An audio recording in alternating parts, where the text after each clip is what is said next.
पूर्णता। जैसे मान लीजिए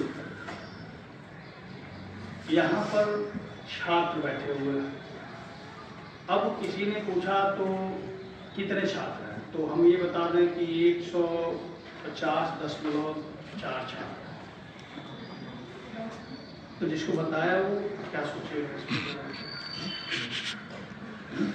150 छात्र तो उसको समझ में आ गया, अब 0.4 छात्र उसके दिमाग में क्या बताएंगे, इस पर क्या वो सोचेगा? 0.4 छात्र का मतलब क्या, तो समझ में 0.4 छात्र नहीं हो सकता है, नहीं हो सकता, क्योंकि आदमी जो होता है वो पूर्ण होगा तो एक आदमी उसको मानेगा। समझ गए? क्लियर हो गए? ठीक उसी तरह से मतलब क्या निकला कि आधे आदमी का अस्तित्व जब उसे माना जाएगा तो पूरा माना जाएगा, नहीं तो फिर नहीं माना जाएगा। क्लियर हो गया? अब आइए हम आवेश की बात करें।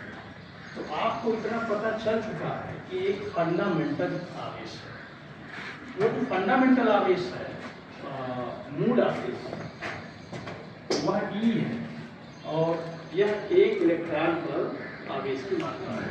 और इसकी मान किसने ज्ञात किया था? जल्दी बोलो। मूल आवेश का मान किसने निकाला? मिलिकॉन ने कितना निकाला? जल्दी बोलो। 1.6 उसके बाद -19।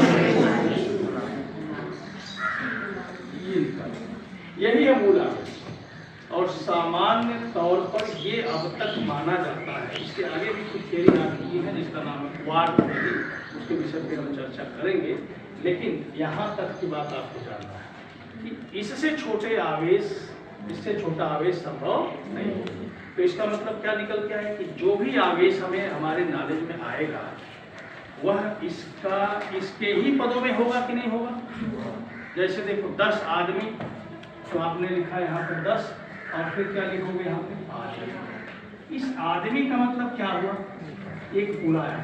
इस आदमी का मतलब क्या है? पूरा। तो ऐसे ही आवेश, कितना आवेश? एक आवेश ये है, तो आवेश इसी के फॉर्म में आया। हमने कहा 10 आवेश है, तो 10 की 20 है, 20 ही, 4 है, 4 ही। अभी समझ में आ रहा है? अब हम ये लिखना 1.5,